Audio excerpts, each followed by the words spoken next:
I don't see the thumbnail. Someone else chooses that photo. So it's not that controlling for me. Okay, got And it. I don't have time to care about what I look like everywhere. But what I do have time to care about is, do I believe that this title is going to be the most effective to draw clicks? Because the difference can be, it can be hundreds of thousands of views. Welcome to the Carey Nieuwhof Leadership Podcast on YouTube. I'm so glad you joined us. Hey, shout out to all of you who are joining us for the first time. I want to welcome you in. You're in for a treat. I sit down with the one and only Carey Groeschel. He won't tell you this, but he leads the largest attended church in the history of America, Life.Church. If you enjoy the YouVersion Bible, that's thanks to Life.Church innovation, and he's just touching millions of lives. And we sit down and we get behind the scenes. We talk about how Carey, after 29 years of leading Life.Church, is adapting his communication style for this cultural moment. What's happening with digital media, with online, with AI. We talk about all of that and a whole lot more. He's also talking about extreme habits, like what are the extreme habits he has that are so great, and some other tweaks that they're making in ministry. So I think you're really going to enjoy this episode. Hey, and a quick shout out before we get started to Donna Meiden, who left a really encouraging comment on a recent interview here on YouTube. Really want to thank Donna for that. And hey, when you like and subscribe and leave a comment, really makes a difference, helps us get the best guests like Carey Groeschel. We'll get to my conversation with Carey in just a moment. But first, a word from today's sponsors. This episode is brought to you by Gloo Plus. I hear from a lot of pastors that traditional outreach methods like social media, word of mouth, and yard signs just aren't getting the results that they used to. And if that sounds familiar, I want to share something that is working, the New Mover program. It's an easy, effective way to welcome neighbors, to introduce yourself, and to invite them to your church. Here's how it works.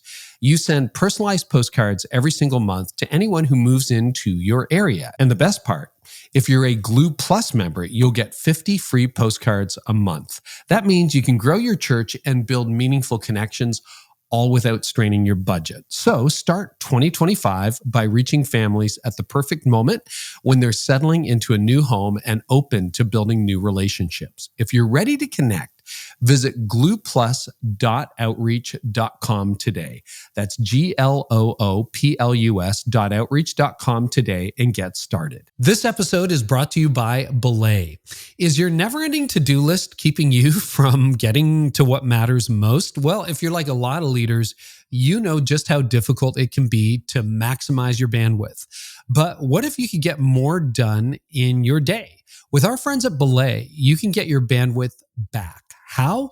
Well, it's all about the power of delegation. With over 2,000 vetted professionals, Belay makes delegating tasks simple. Whether you're looking for accounting, marketing, or administrative support, Belay has the flexible solution to meet your needs. Ready to save time and boost your impact and create a clear path toward your vision? Take advantage of Belay's special offer this month and download their book, Delegate to Elevate, for free. With this guide, you'll learn how to focus on your strengths, delegate your weaknesses, and become the best leader you can be. So to claim this offer, text the word Carey, my name, C-A-R-E-Y, to 55123 for your free copy today.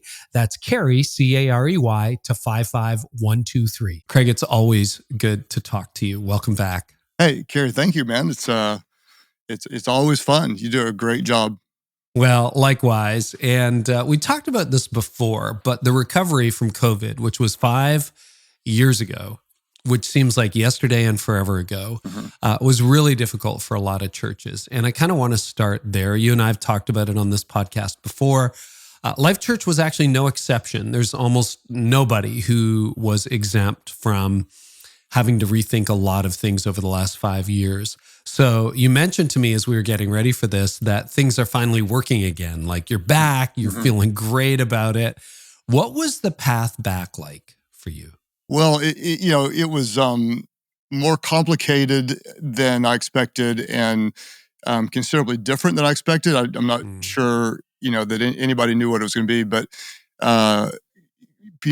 post-COVID, there was just a different mood, a different vibe, kind of a different mindset about so many different things. Everything from, a lot of people, what their approach would be to what's church going to look like in their own patterns, and then, for employees and team members, like, where are we going to work? How often are we going to work? How hard are we going to work? And so there were, I thought after COVID, we'd go back to leading like normal, but there's a new gear I didn't realize. And one was, there's kind of normal leadership, and there's crisis leadership. And then there was we'd never been in a global crisis this way. And so there was another gear I hadn't led before, and that was leading out of a crisis. And so I'd say that the biggest thing is we were just way more hands-on, way more intentional about communication. And normally, Carey, we'd work on one or two things, and we'll work on them for a month or two, and we'll move on.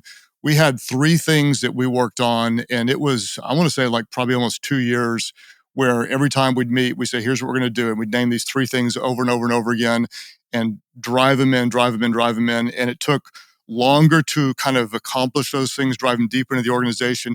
But once we did, we were able to kind of rebuild the values and the work ethic. And now here we are today. And by the grace of God and a lot of hard work for a lot of valuable people, we're seeing great results again, and it's fun again. And so I'm ridiculously thankful. Can you remind us of what those 3 things that you focused on were? And then I'd love to know how you settled on those, because there's probably 30 things you could have chosen. I'd love to know the 3. For us, these things were really, really clear. And there's every church has a unique calling, gifts, opportunities, and we were not doing the things that I felt like we were uniquely called to do. So the 3 things we talked about, Carey, we said we're going to reach people, create margin, simplify processes. Reach people, create margin, simplify processes. It doesn't sound groundbreaking, exciting. For us, it was indescribably essential. And the first thing is that we are an ongoing strength 30 years in is that we have a deep, abiding passion for evangelism. And on the backside of COVID, I think people had a little bit more spiritual complacency, and we just weren't nearly as evangelistic. So reach people. We put that number 1 because that's the most important thing. And the goal is to reach people. And then kind of the byproduct is you want the church to grow again. Like we have always seen consistent growth over the 30-year period, and we weren't necessarily seeing it. And so we're going to reach people. And then that is the goal, which the byproduct is growing. And then creating margin. This is hard to describe, but one of the things that helps us do what we do is we create a lot of margin. In one of the big areas is financial margin. So how do you launch 1 or 2 or 3 new locations in a year? How do you fund the YouVersion Bible app? We have to create financial margin to do those things. And our philosophy is we're going to pay for a building before we ever break ground. That's just what we're able to do now. It wasn't always that way by any means, but we are now. So we had really big financial margin. And then suddenly one day we didn't, that we started spending more, and we can't grow and effectively do our ministry without financial margin. And so we went from a very high percentage to a much lower percentage. And then over the next 3 years, took it to the highest percentage ever. That's really, really important to us. And I think every church needs to understand what are the drivers that help them fulfill their mission. And for us, one of them is having the financial margin to grow, hire new staff, build new campuses. And that's real important. And then simplify processes. We just got slow. And you can't be slow. You can't grow fast if you're slow.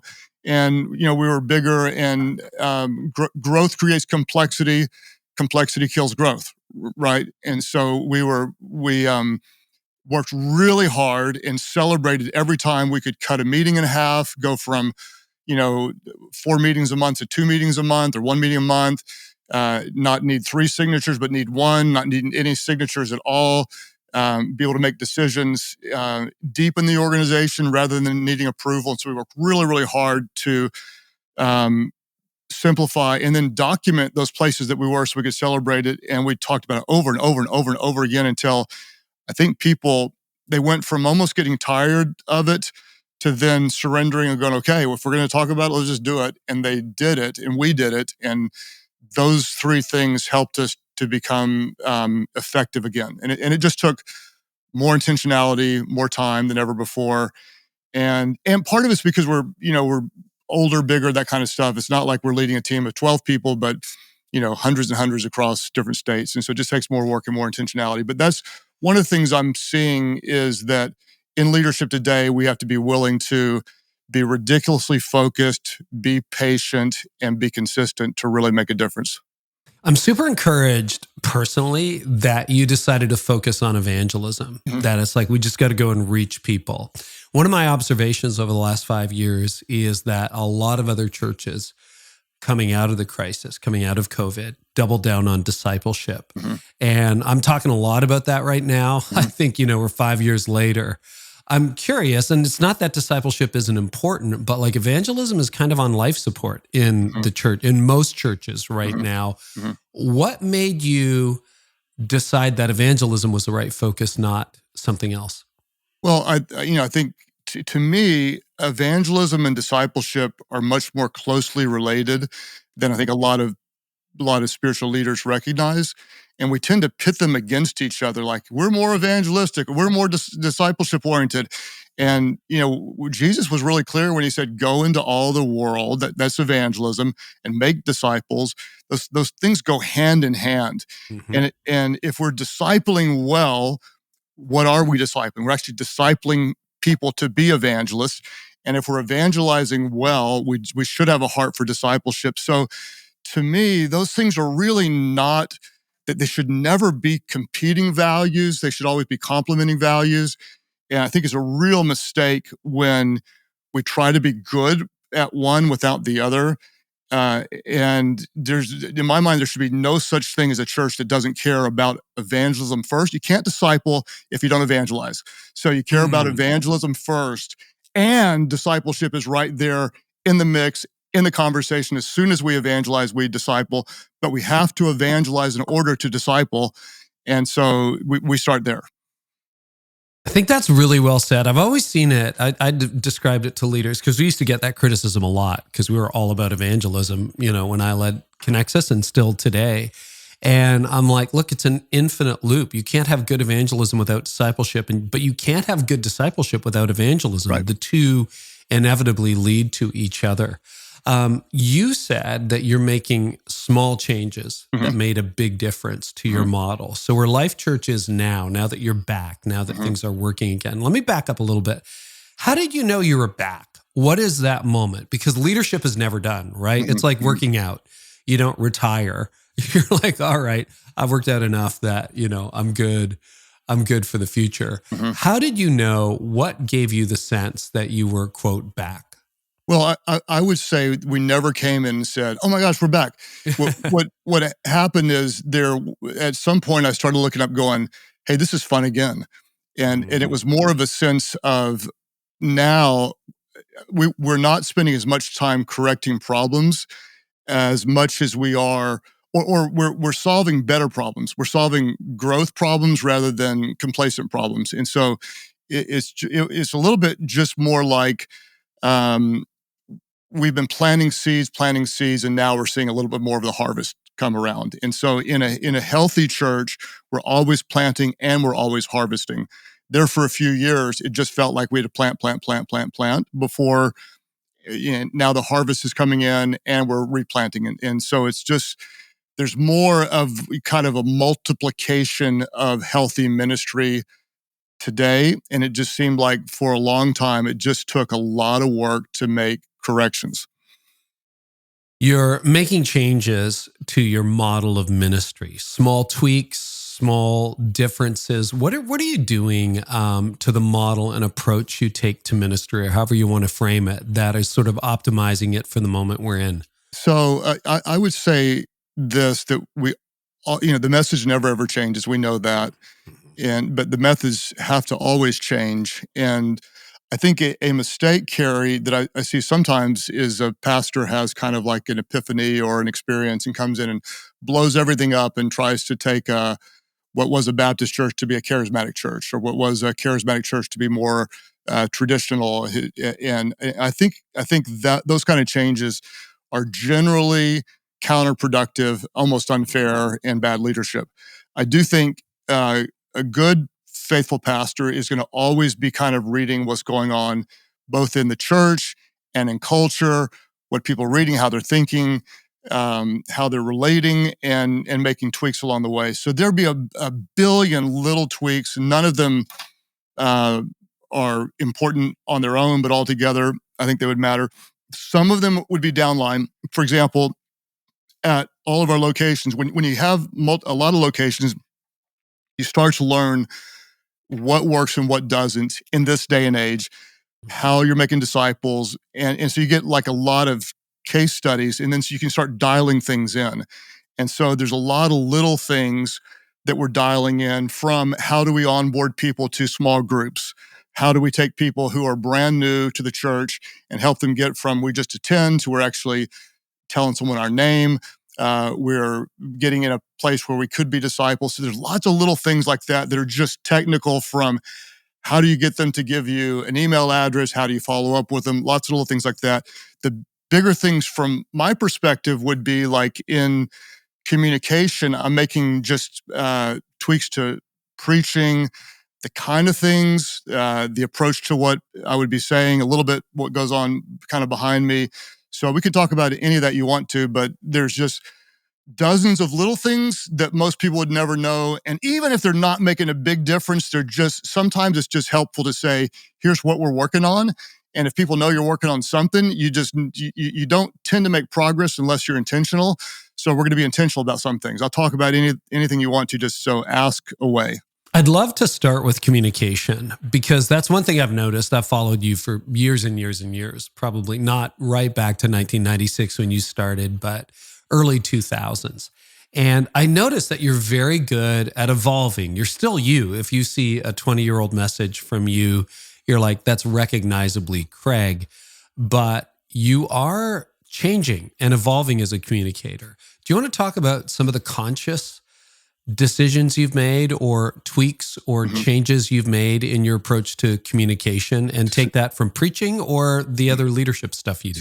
So my dad was a coach, and in sports, he'd always say, when you're playing, you're always working on something. And so in preaching, there's always something, always. There's never not something that I'm working on, thinking about. And it would be, most of the time, there's nobody that would even notice, but I'm working on it. So some of the little things, and I'll give you some different categories. One of the things we all know, and Life.Church was one of the first churches to do church online and kind of pioneer that. Oddly enough, now I'm starting to realize that what I do or don't do, not just, I'll look at the camera because that's, then you're making eye contact. I've been doing that for a long time.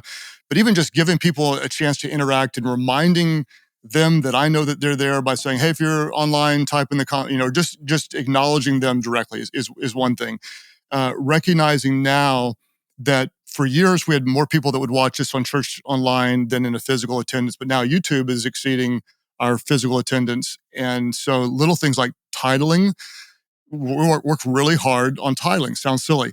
On creating what I call a YouTube hook, meaning that we're going to edit the sermon to start at a certain point, and at the point at which it starts, I want in the first 30 seconds to try to do something that helps keep people there. So it's when I'm communicating in the sermons now, I am very aware, always aware that people have way shorter attention spans. So I am looking for ways to give them what I'd call like intellectual breaks or emotional breaks. So we're talking about content. I've got to give them a story. It used to be I wanted a story because I thought it was helpful to illustrate. Now I just got to give them a break to bring them back in. Or I'll do what I could just call a visual change up. So if you're looking at the screen and I've got, behind me an LED wall, we're going to change the look of that just to like bring someone back in. And so it's just like a mood change. I'm changing a little bit the type of stuff that I'm talking on, just a little bit. And then in my messages, I'm actually coming in more prepared and less prepared at the same time, meaning I'm really working on being precise and building more of a thorough theological case often. And I'm being unplanned in other areas, strategically unplanned, to let kind of like the Holy Spirit flow more freely. So in parts of the message, I'm way more dialed in with exact vocabulary, precise wording, and other parts I'm intentionally not being hardly planned at all. I'm being really, really open to what the Spirit would lead us to do. And so all those little things to me add up to other little things too. I'm trying to be more myself again, to be a little more raw, be a little more authentic. And you have to be kind of strategically authentic nowadays. You can't be, when everything lives forever, you can't say everything you really think or feel. But I'm trying to be more authentic, more real, and then talk about things that push the envelope just a little bit. Like, can we really talk about that here? Yeah, let's go ahead and do it. And so those are just a few things. Okay, that's a masterclass right there. And I want to unpack a little by little. So on a very practical level, when you're composing your message, there's kind of a couple of schools. One would be that a preacher would say, I'm just going to preach, and it's up to the video team to figure out what the hook is, what the handle is, all that stuff. You're shaking your head no for those of you who are watching on YouTube. So you're involved in thumbnails, titling, structuring the message so it does well on video. Can you unpack that a little bit? Yeah. So to me, everything matters in communication. Yeah. And it sounds crazy, and some people make fun of it. We're going to pick an outfit that's color matches the tone of the mood of the message. Oh, yeah. Because you've talked about this before. Sorry to interrupt you. But you have said, what do I want people to know? What do I want people to do? What do I want them to feel? Yes. You have been big on that for, I don't know, a decade plus. So let's go there for a minute. So like, to me, everything matters. So when I'm doing a message, I am actually directing the video message as well. And I know this sounds like, a lot of people are going to go, that's dumb, overkill, whatever. And it would be for a lot of places. But I do one message live, and there will be, 200 and some odd services at campuses. They all see it on video. And then Church Online, there'll be more people that see that than the campus. And then YouTube, there'll be more people that see that than the campus as well. So in many ways, what we're doing is, in this day and age, it is visual communication at its core. So I'm directing the message, and if I want a tight shot, I'm looking at a certain camera. If I want to show more body language and expressive, I go to a different camera, and they follow me there, and they take a different shot. If they're not taking me on a tight shot and I want to be tight, I slow it down and look at the camera, wait for them to find me, because I want to say certain things in a way that it's impactful. And someone could criticize that, and I would even take the criticism, but in my mind, I want to do everything possible to maximize the effectiveness of the communication. And in today's culture, in a TikTok era, if you're not working to give people visual communication, emotional connection, good content alone without a strategy behind it, isn't typically going to stick. And so we have to work harder, be more strategic. And so I plan out a lot more, like I said, of how we're going to demonstrate it, show it, say it, help them feel it. And then other parts, if we don't let it flow and be authentic, you can overproduce something. And so there's always going to be a balance.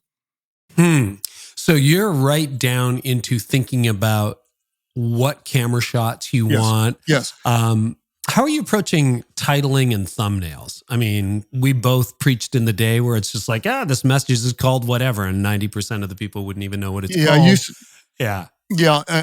I'm kind of sad that we have to do this, but I kind of think you kind of do if you have a YouTube presence. So I'm telling you, like, we have the whole message done. I can have a whole series done before we even title a message.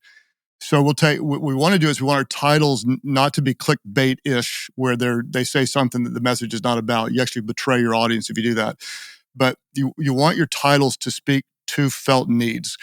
And so we have a group of people that study it, and I think we'll have a pretty good title, how to whatever. And then they'll come back and say, actually, how to titles don't really work. Like, they don't? Oh, okay. Well, and then I'll say, well, why not? I'll try to learn it. And we will, I would say, sometimes look at 20, 25, 30 different titles and work with a team of people that comes back and says, here's the one that we think is going to work the best. And I'll argue back and forth. And then we'll look at what's the thumbnail, what's the title on the side. And then someone else picks, the shot. And again, like, I'm really sad that it's come to this, but if we really care about reaching people, we're not going to criticize the mechanisms. We're going to work with them. And if algorithms favor something, and people are more likely to click on a message that has this felt need title or hook or whatever, then I'm going to work to give them that in order to help them get the message that I believe is going to change their life. So I don't want to put words in your mouth, but you're involved in that process, number one, because you're learning. Number two, is there kind of like an artistic sign off so that you don't look at YouTube one day and find this crazy Craig Groeschel pose and these words that you would never say? Is it that? Like, it's like, hey, this is me. I want to make sure that there's a lot of that. There's a lot of that stuff out there that I'd never sign off on. Exactly. Yeah, so, I actually don't. I don't see the thumbnail. Someone else chooses that photo, so it's not that controlling for me. Okay, got it. I don't have time to care about what I look like everywhere. But what I do have time to care about is, do I believe that this title is going to be the most effective to draw clicks? Because the difference can be, it can be hundreds of thousands of views if one gets hot. And then what you do is, I'll go and visit a campus. There will be lots and lots and lots and lots of people who say, "Oh my gosh, I discovered you on TikTok. I found this church because of YouTube videos." And so there are different streams into the ocean of the church. And so it's, at whatever level a church is, at whatever they use, they should be prayerful, strategic. And so we both, we respect and honor the power of the Holy Spirit to do what only the power of the Holy Spirit can do. And we have wisdom, and we're strategic, and we're prayerful. And we put all these things together. And the bottom line is that as a pastor, is you want to be doing something that you believe is going to make a difference. If it's just symbolic, if you just kind of think it might make a difference, I always want to be driving ourselves to learn, to get better, to improve. And we're going to be students of what's going on in the world. And then we've got to adapt our style of communicating the life-changing message of the gospel into a way that's most current and viable. And so that's what I'm working to do. What topics or approaches are resonating well today? Great question. So here's what I think. And I think we've talked about this before. We're in the older generation now. When we started Life.Church years ago, it was cutting edge. Like, we weren't wearing suits and dresses, and that was like crazy. I actually started by wear like khaki pants and a blazer with no tie, and that felt wild. First time we brought drums into the church, we were the Antichrist. Videos, oh my gosh, it was out crazy. So things went from pews to chairs, from hymnals to screens. We know the story. Then to bit smaller screens, and now even traditional churches are trying to become contemporary. And so I've told pastors that contemporary is the new traditional. I just think it is. I agree. The songs feel the same. The stage looks the same. The sermon series are kind of the same. And there's nothing wrong with that inherently, but I think that some people are getting bored with what I call Christian cool or contemporary cool. Maybe I'm just getting bored with contemporary cool. So I don't think that the church is going to like radically shift back to the Apostles' Creed and the doxology and stuff like this. But what I do think, Carey, and I'm seeing enough evidence to believe it's worth paying attention to, I'm seeing younger Christians, 18-year-old, 23-year-old, carrying paper Bibles into church all the time. I'm seeing what I'd call like a hunger for kind of historic Christianity. And so I did a message series. We called it The Arrival. It was on Advent. Just something that Advent started 400 years into the church. And it was this. And then we talked about 4 different things. We lit candles and we showed technology on the wall. And so it was both. It felt like a historic observance of the Christian faith with kind of a modern presentation. And people seem really intrigued by that, drawn to it, strangely so. If I had done that 5 years ago, they'd be like, "Where's Desperate Housewives? And what, why are you doing Advent?" And it feels to me at least more authentic to where I am, and I think more authentic to where people are. And so I'm doing a little bit of that in January of this year instead of doing like habits or kind of New Year, New You, or Year of the Breakthrough or whatever.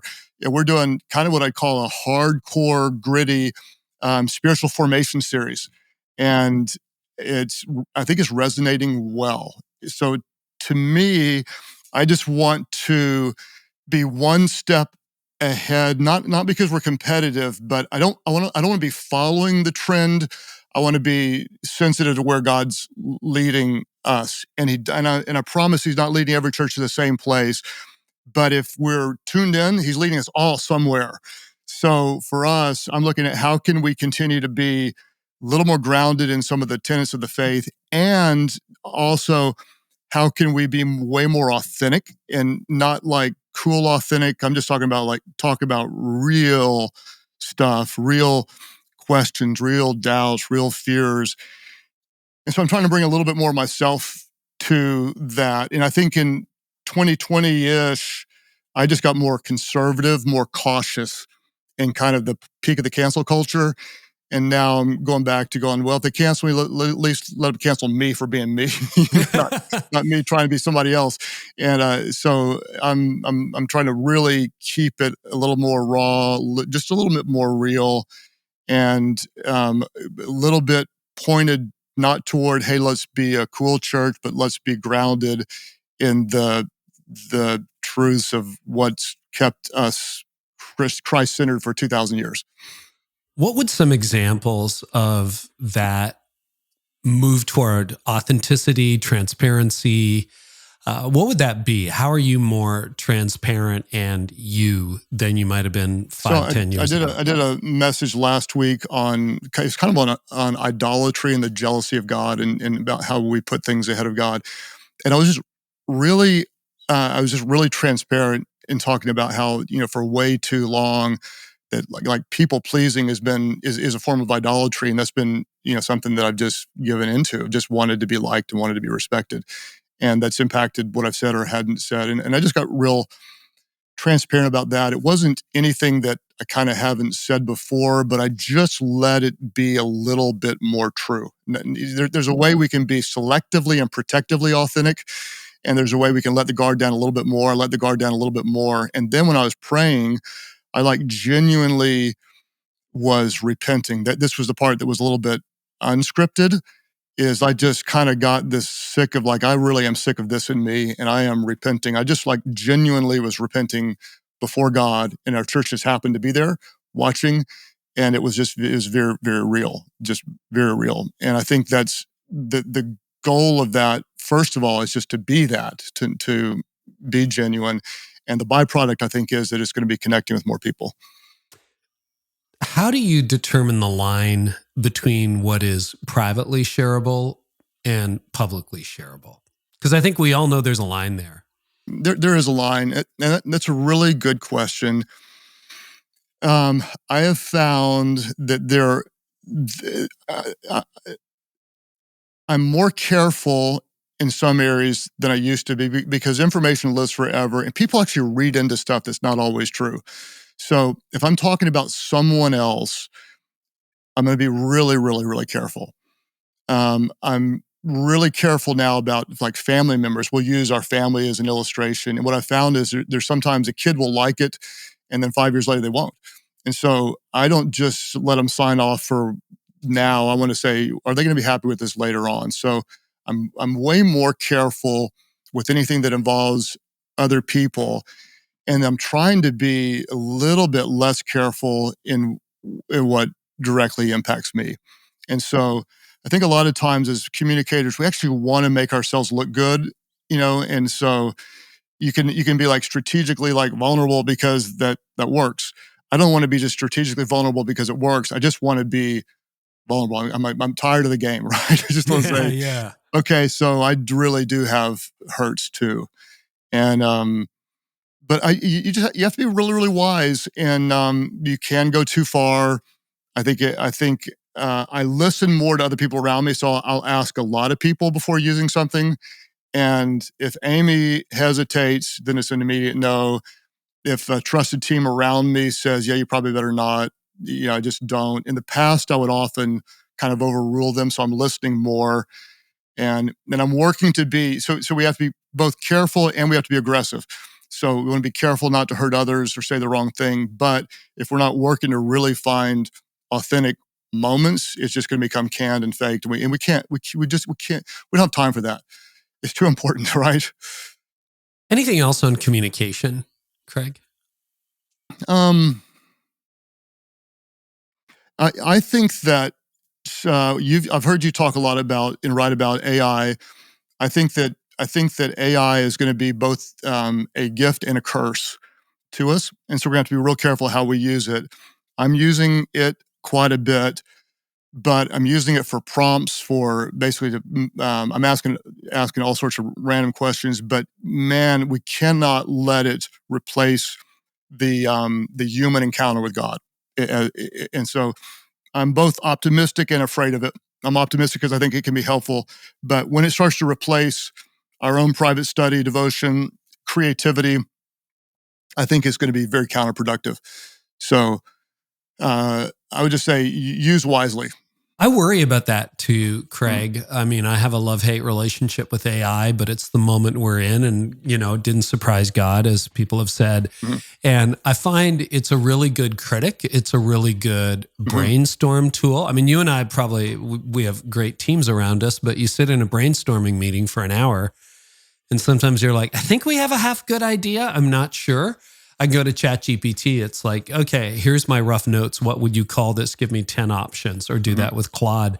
And I'm like, some of these are brilliant. Like, whoa, I don't know how long that would have taken us to get with humans around the table. And you vet it, you check it back with your team and that kind of thing. What are some of the more innovative uses or helpful uses that you found for AI?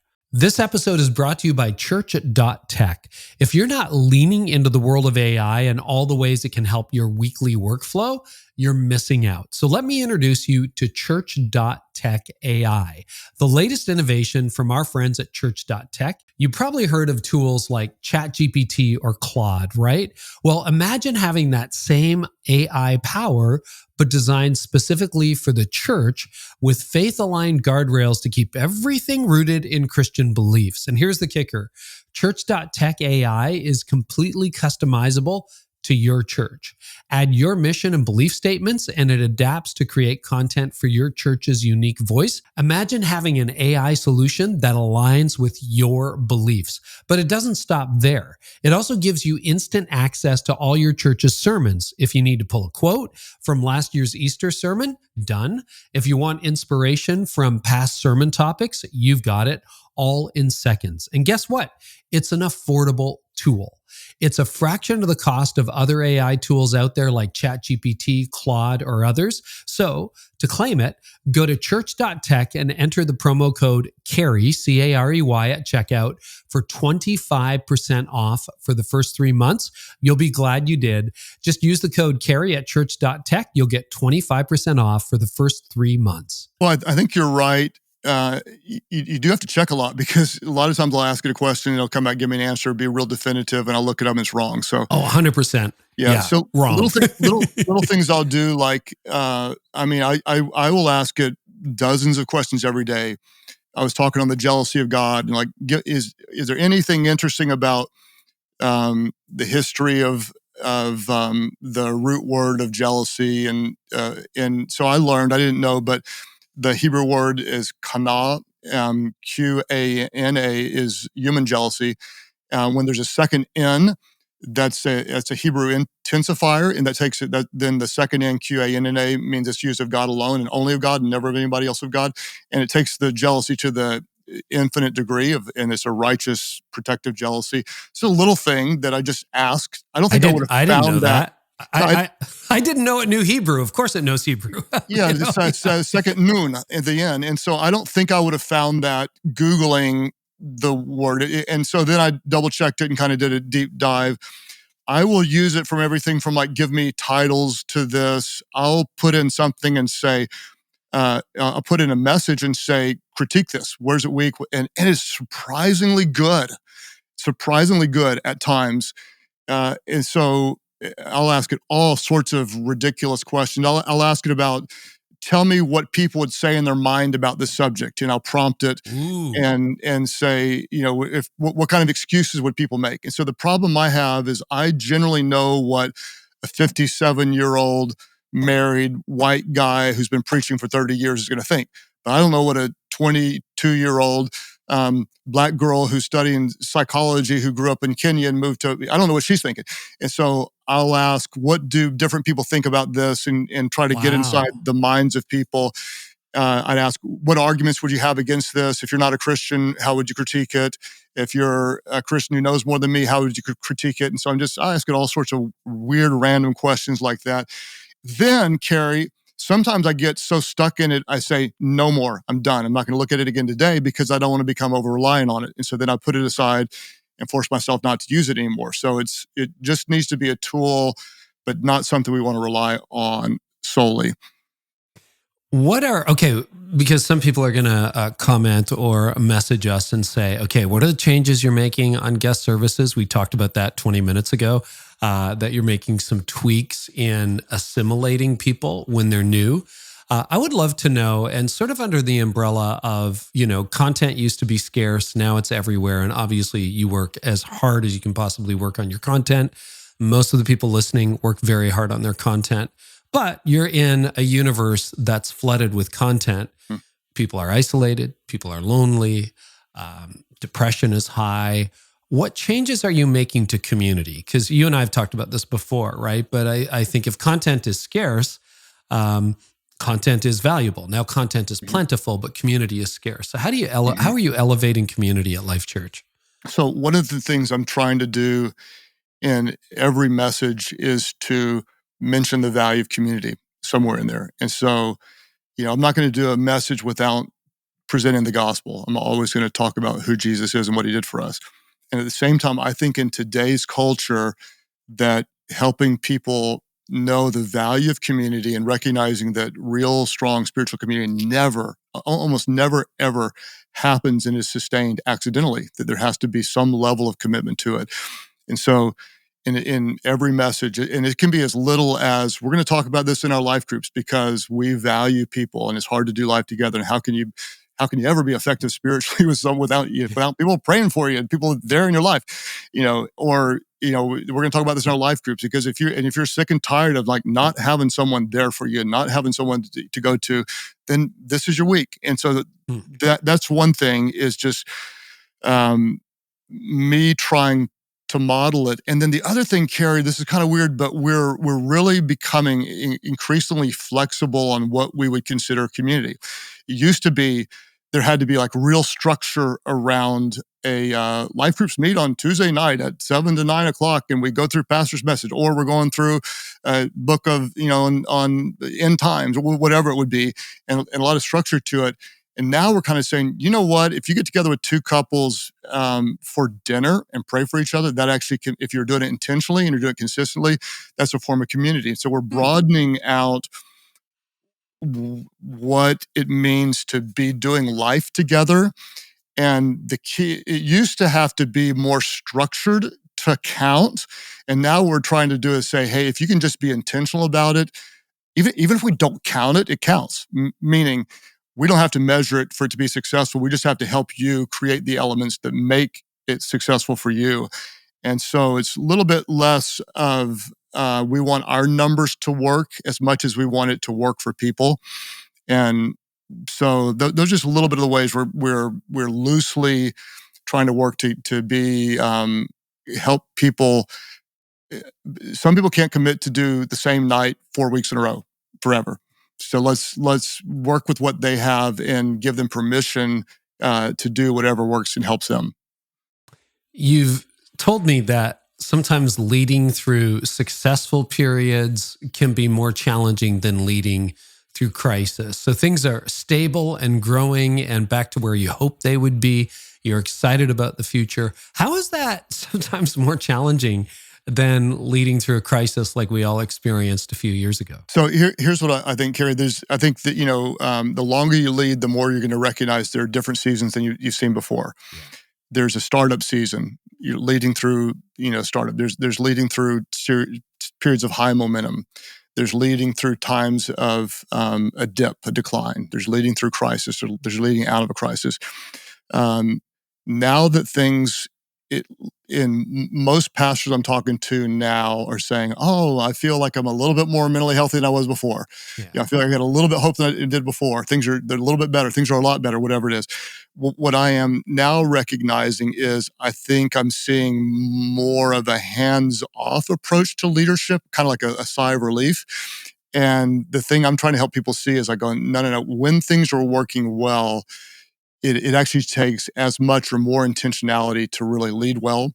When things are falling apart, it's really, really clear. You got to communicate quickly. You got to decide quickly. You got to conserve cash. You got to make hard decisions, and everything's really clear and you're on point. When things are going pretty good, it's easy to take your hands off them. And if you take your hands off for too long, things are not going to be good. And so you have to work harder to find out, why are things working? So to quote Andy Stanley, if you don't know why they're working when they are, you won't know how to fix them when they're not. So you have to know, why are they working? You have to see problems early. You have to solve them quickly. You have to take, whenever things are going really, really well, it's easy for average to hide. You got an average employee and they're hiding out there. They're not coming in early, they're not staying late, they're not really engaged. And as soon as you have a higher percentage of team members not engaged, eventually you're going to lose spiritual impact. So you have to work really hard to find out more information, be really, really dialed in. And that's where I am right now, working really hard. In fact, I sent you notes I'm doing to the staff about, how do you sustain spiritual success? Because sports teams rarely win back-to-back championships, right? Almost never.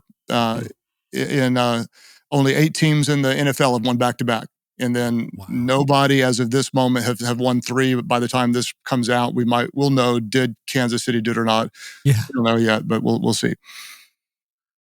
So yeah, and in your notes, and thank you for sending them along ahead of time, but you're talking to your staff, you're challenging them against complacency, because I think you're right. We've all been through a moment. Culture can be exhausting. It's not the world we're used to leading in. So it gets very easy just to say, oh, finally, we're growing again. Exactly what you said. We can just sit back, relax, kind of enjoy the flight. 2 prongs to this question. Let's start with this. How do you challenge yourself against complacency? And then how do you encourage a team not to get complacent? Well, whenever leaders become comfortable, they're vulnerable, right? And if things are good, we become comfortable. For myself, I'd say a few things. One of the things, and this would not be true for everybody, but for me, what I want to do is I always want to have about 30% more to do than what I think I can do. And so what that does is, if I've always got a little bit more than what I think I can do, is it keeps me very, very, very focused. If I've got less than I think I can do, then I relax, become complacent, I start goofing off. If I've got more than I think I can do, it makes me make decisions faster. It helps me to delegate more effectively. It helps me to say no when I should say no. And then I have to put what I call artificial deadlines on things to say, I have to get this done by this time. And artificial deadlines, it increases my efficiency and it increases my creativity. And so I'm a pressure-produced, I'm prompted by pressure. And so I need to be in an environment that helps add pressure.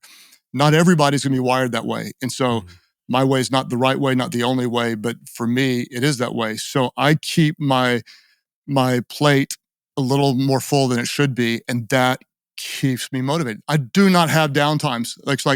It's a holiday and everybody's off because it's President, the building's closed, whatever. It's not, I'm not off. I'm not off. I'm not, and nights are generally a time to work. The other thing for me is all my kids are grown and I'm in a different season, but the mission is so important. I always want to have a little bit more to do. So I like to see people that are walking fast. There's a sense of urgency. And what I'm looking for is not urgency whenever it's needed. I'm looking for what I call preemptive urgency. It's like, we're praying before the battle, right? We're working hard before we have to work hard. We're making difficult decisions before we really need them. So I want to lead with preemptive urgency. And I just kind of always live there. It's not, I don't have to work it up for me. I think I'm wired that way. You ask, how do I do it for the team? And the interesting response is you do it differently for different people. There are some leaders that you don't ever need to really motivate because they woke up motivated that day. There are other leaders that if you're not challenging them, they're going to become quickly complacent. And so it's like your children, you parent children differently. You have to say, to get an outcome with a whole group of staff or volunteers, you might have to say something one way one time, another way another time, and coach them individually, not just corporately. Now, corporately, what we have to do always is we have to share vision nonstop. We have to drive the values nonstop. Why? Because vision drifts and values leak, and over time, people do not stumble toward productivity. They stumble toward what's easy. So it's just hard work of here's what we stand for, here's where we're going, here's what we're doing. It's the basics over and over and over again. People ask like, hey, what are you working on now? What's new? What's different? Like, not a thing has been different in my life for a long period of time. It's showing up, doing the same things over and over and over again, not getting bored with it, not trying to complicate it, just trying to keep the vision white hot, and the values, put them before people, and we work really hard at it. And so I'm doing a whole talk. We have the whole staff that comes in twice a year. And I'm doing a whole talk on how do you do that? How do you keep the spiritual passion hot? So I want to get to that, but I want to ask you too. You're working. I mean, you're up at what, 4:30, quarter to 5. You're in the office early, usually before the sun rises. You're working at night, and I agree. You are. I don't want to say wound tight. That's the wrong word, but you are a coiled spring. Like you are always ready to go. And yet you got to a point of burnout almost 6 years ago, like just at the edge of it. How do you maintain, like even your Sabbath? We've talked about that before, right? Where you're like, okay, I get to work for an hour on my vacation when the rest of the family's at the beach. How do you modulate that to make sure you don't go over the edge and you're not running tired again? Well, and again, every leader is created by God with different strengths and weaknesses. So this is just for me.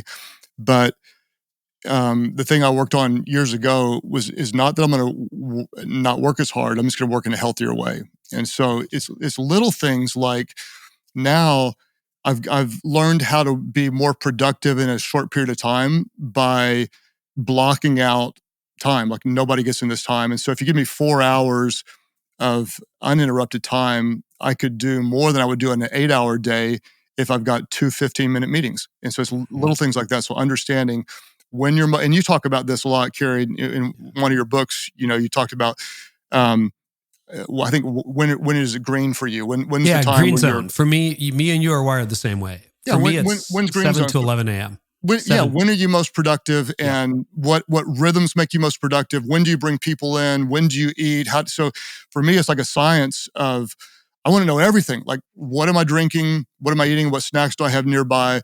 What kind of noise do I hear in the background? Where's my phone? What kind of resources do I have together? Who's allowed in the room? How long do I have before something comes in? And so it's just like a science of how do I create that environment that produces the maximum efficiency and effectiveness. And you're asking, how do I modulate that? For me, and this is like, I talk to my counselor now we look back and say, I can't believe that it was so simple. He literally helped me to just get a couple things that disconnect my mind. And I've talked about it a million times, but one of them is doing jiu-jitsu. Another one is flying airplanes. And it just disconnects my mind. If I'm not doing those things, there are very few things. There's almost nothing else in life. Maybe 1 or 2 things I won't talk about here, but that will get my mind off of work and church and all that. But it just gives me a mental break. And then I find I can still continue to work really hard. It's also like with Amy, is we've worked on what are the rhythms that work really well for us. And so she's now a part of helping me stay healthy. I'm a part of helping her stay healthy. And now we're able to work just as hard, maybe even a little bit harder, but do it from a place of health and for the right reasons and in the right season. With kids this age, it's just, it's dialed in and it's working. But we didn't get here without help. We had to have a community of people around us help us see how we're wired and how to do it in a way that lasts. Bit of a left turn. You've said this numerous times on your podcast, and we were kind of joking about it before we started recording. You said you have extreme views on certain topics. And I would just be curious, what are some extreme views that you have that a lot of other people wouldn't have? Things that you're like, totally believe this, not sure everybody would. Ones that you're comfortable sharing. I wouldn't even know like what category are you talking about? Well, pick a category. I don't know. We haven't had this conversation. So I'm just curious what those extreme opinions, extreme views might be. You could talk about socially. We could talk about with work. We could talk about self-leadership, team leadership, whatever you think. Well, here's what I found is that sometimes my extremes have been wrong. And so like I was pretty critical against people that I would call lazy. And then with the help of people around me, I've recognized that some people aren't lazy, they just value something different. And so if I value productivity and movement and production, they might genuinely value sleeping in, drinking coffee for a long period of time, sitting looking out the window, looking at nature. And that's not, I would have seen that as like you're being lazy. They would say, no, I'm actually enjoying something different. So it's recognizing that my extremes aren't always right. At the same time, my extremes make me unique. And so if I try to curb my extremes, in many ways, I might be discounting how God made me. And so rather than trying to help everybody else embrace my extremes, tolerate my extremes, celebrate my extremes, I really don't want to stop to even ask their opinion. I just want to be free to embrace the extremes. Greatness is born in the extremes, period. You're not going to do something great if you're not extreme.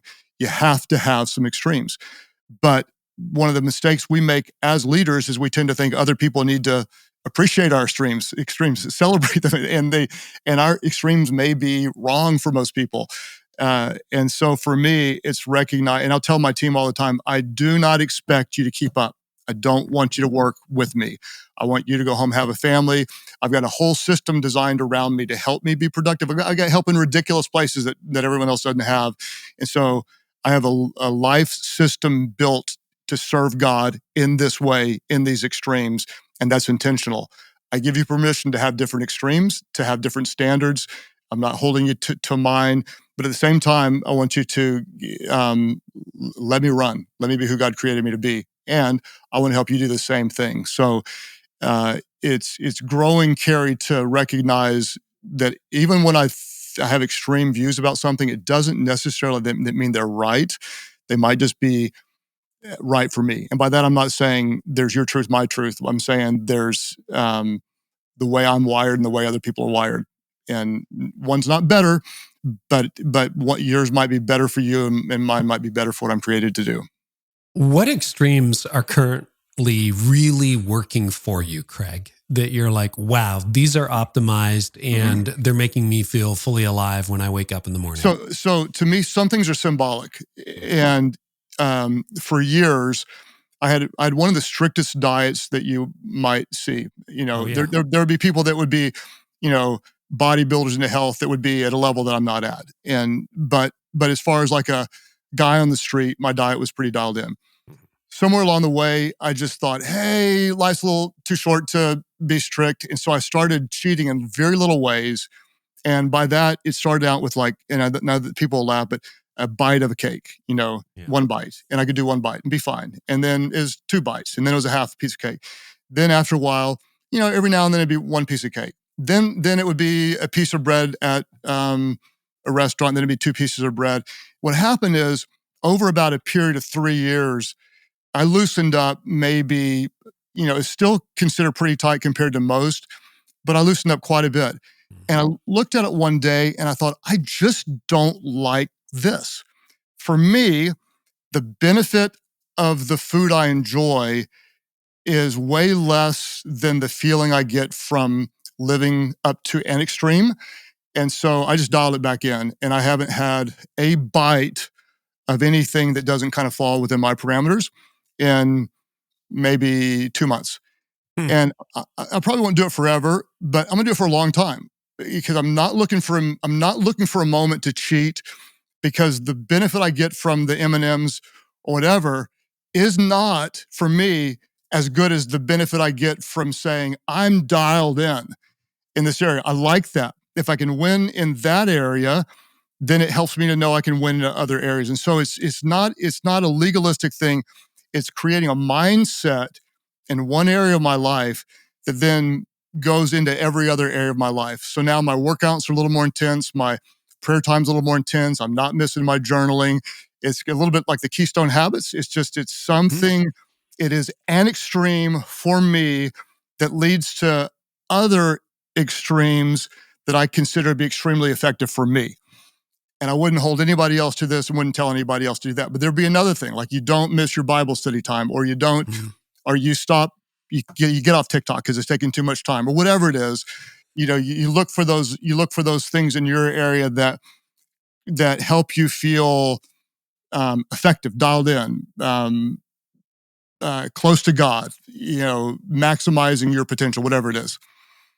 Can you talk a little bit more? Because you said, you like to have 30% more on your plate than is reasonable. I'm very similar. I was just having this conversation with Katie, my EA, and she's like, you just take on so much. And I'm like, yeah, but otherwise I get bored. And I don't expect you, like I want you to have evenings with your girls, and I want you to have the weekend off and all that stuff. How do you approach, I was going to say balance, that's not the right word. How do you approach the tension that these are the rules for me, but I'm not expecting that of you, so that people who run a different pace, people with different priorities, don't get subsumed under your capacity? Yeah, so that's a great question. Really, really practically. For example, my assistant that I work directly with, she would work at my pace unless I almost forbid it. So what I'll do with her is, I'll work in the evenings. And so if I text her, she knows that this is pretty urgent and can you reply in an evening. I probably wouldn't text her in an evening once a month, maybe twice a month, because I've really worked in the past. It might have been 3 times in a night. But now what I'll do is I'll say, when I email you, I do not want a response. Please don't respond. And by nature, she's a hard worker and she wants to please, so she'll respond. So next day I'll say like, hey, don't ever do that again. When I email you, I don't want you to respond. So what I'm doing is saying, I'm getting this off my mind in your inbox. It'll be there tomorrow. Do not respond. So it's not just saying you have permission not to work when I send you something, but it's telling you don't do it. Do not do it.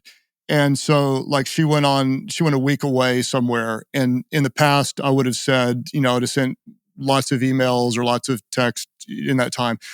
I just made a pile in my office for her and just kept it there. So it was me saying, I'm actually going to change my rhythms to help you be successful, because I know where you're vulnerable. And so she's the same way for me. If she knows I'm going to take some time off, she's not going to send me something when I'm flying, because it's going to trigger me to, bring my mind back into it. So it's learning to value the people around you, learning how they're going to be most successful, and then helping them be successful. If we're not careful, we'll drag them into our dysfunctions, and it's not fair to them. So here's something that I just saw in my notes that I don't want to leave because it's too good. Leaders who don't ask hard questions now will have harder questions have to ask harder questions later. Mm-hmm. I think that was from your staff notes that you sent me. Can you extrapolate on that? Yeah.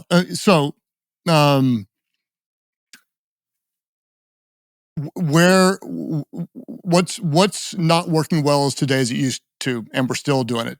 Why is this working? Why is this not working? Why is this campus blowing up? This one's not. Why is this student ministry growing? That one's not. We have to ask questions nonstop. And if we don't do it, then bigger problems are going to come up later. Why is this team have a lower Q12? Why does this team show up later and leave a little bit earlier all the time?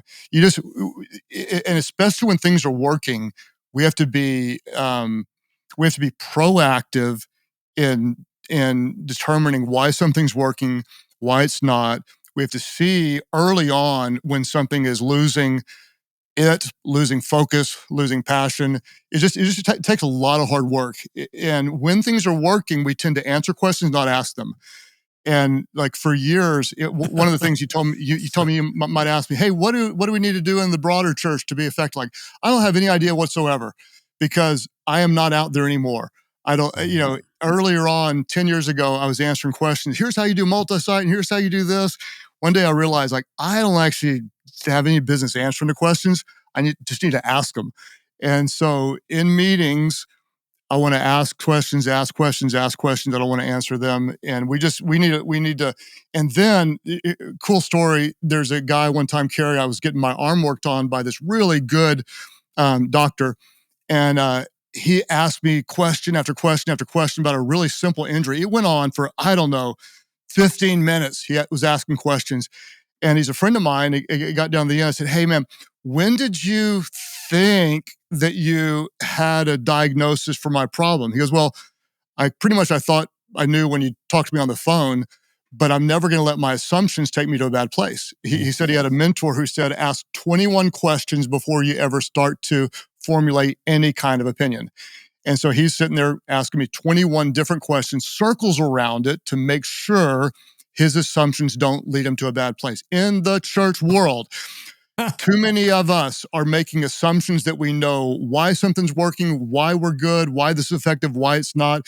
And we don't understand the power of God, and we don't understand where our people are. We have to be students, not teachers. And if we're students and asking questions consistently, then we can continue to grow personally, and then we can make a bigger difference. How many books have you written now? This Benefit of the Doubt is coming out. Is it 20 that you're at? 20, maybe. I've got one more that's written that'll come out next year. So 20-ish, 21. Great. That's amazing.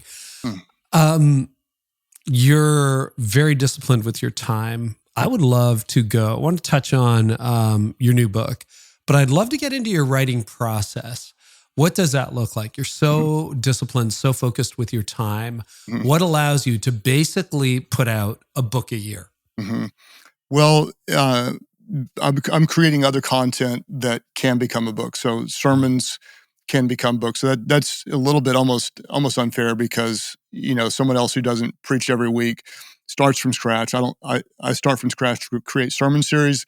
And a lot of times that'll give you an idea and there'll be content that's usable in other ways. So that's super helpful for me. I think to answer the question on a different level is how do you create content at all? What you have to do is you have to really understand how you're wired, when you're most creative, what tools you need to be most creative, what supplemental support do you need? Do you need to work with other people? Are you an extrovert? Do you need people? When do they come in and critique and contribute to your work?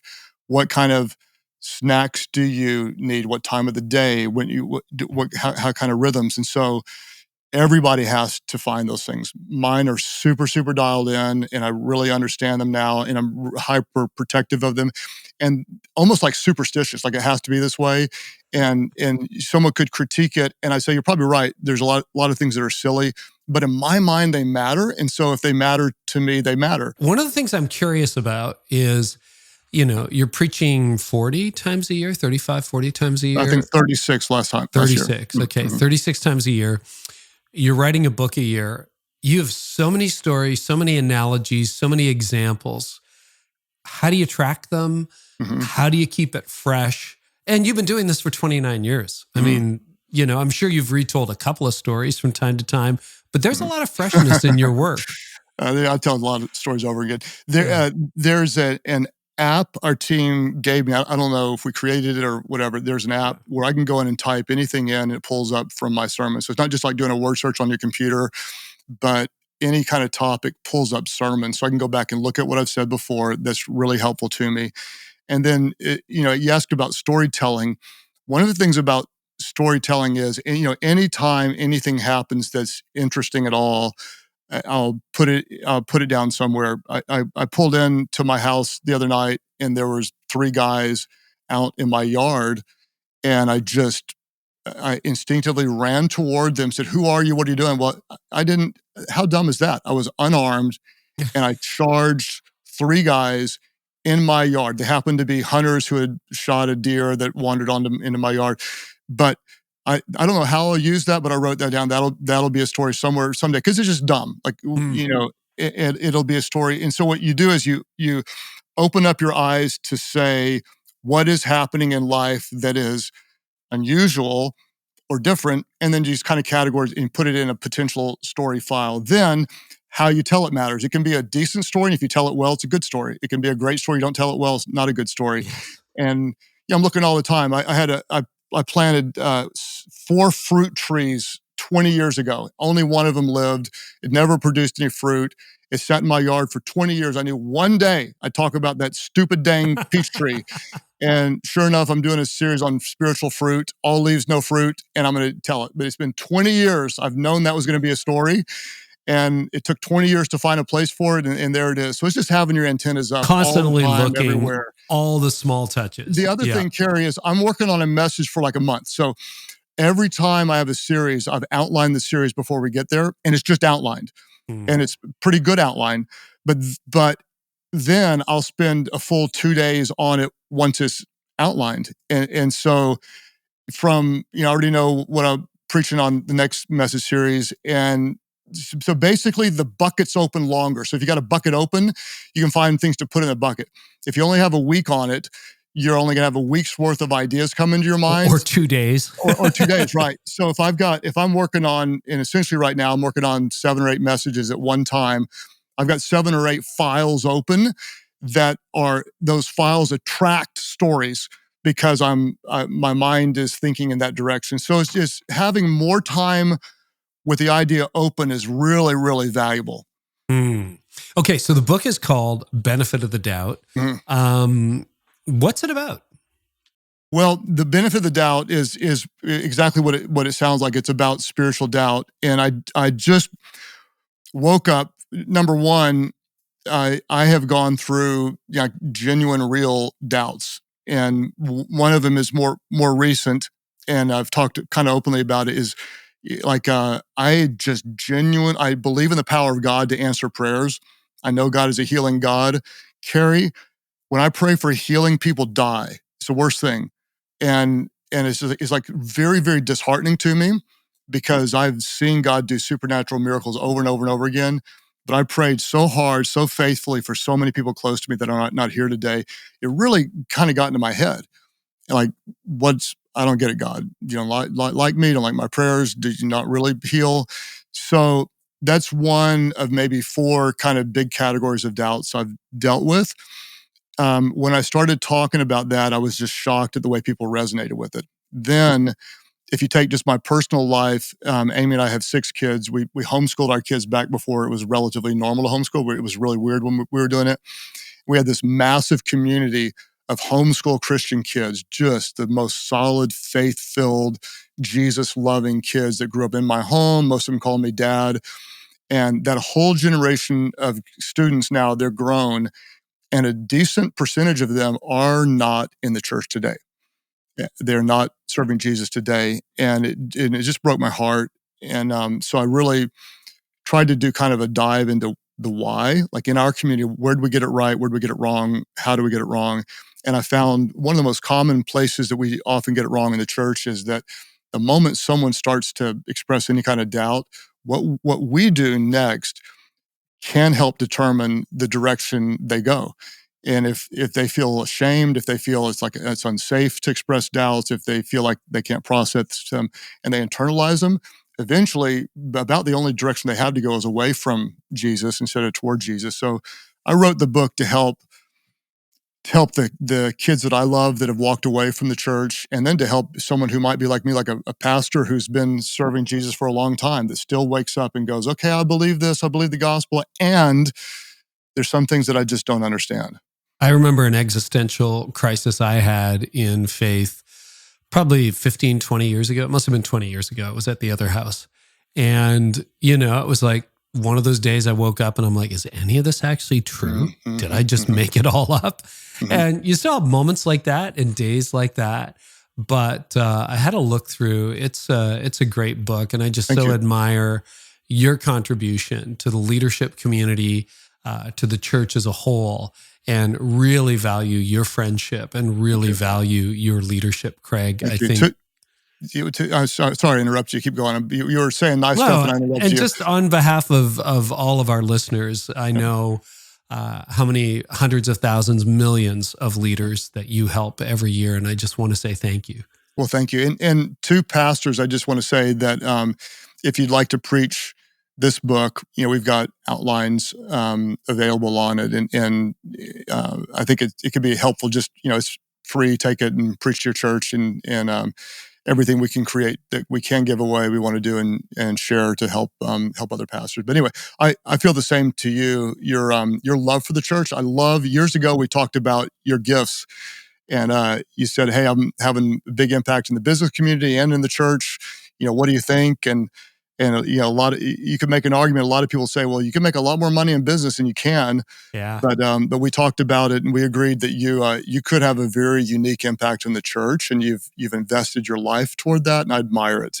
Craig, I got to tell you, I still remember my backyard's right over there. I know exactly where I was when we were on that phone call, and I was weighing is it a split audience, or am I going to double down on the church? And you said to me, I can take you to the spot in my yard where I was standing. You're like, nobody ever regretted giving their life to the church. Mm-hmm. And that was just like God sealing it on my heart, and just have so benefited from your counsel, privately, publicly. Just thank you. So what we'll do is we'll get our teams together. We'll link to everything we talked about in the show notes, including that kit. And if that happens to be an app that is publicly available where you can upload all your sermons and have a search basis, we'll link to that app as well. That would be one that I would enjoy. Craig, any last thing? Otherwise, I just want to say thank you. Well, I just want to say thank you to you. If you're listening to Carey and you're not enjoying his daily emails, get them. I read those things almost all the way through every single day. And I listen to your podcast. Your content is helping me be better. And so nobody ever regretted giving their life to the church. And I'm glad you will not regret that. It makes me emotional to know that contributed to what you're doing today. And it genuinely is making a difference in my life and so many others. More than you ever know. Thank you, Craig. Thanks, Carey.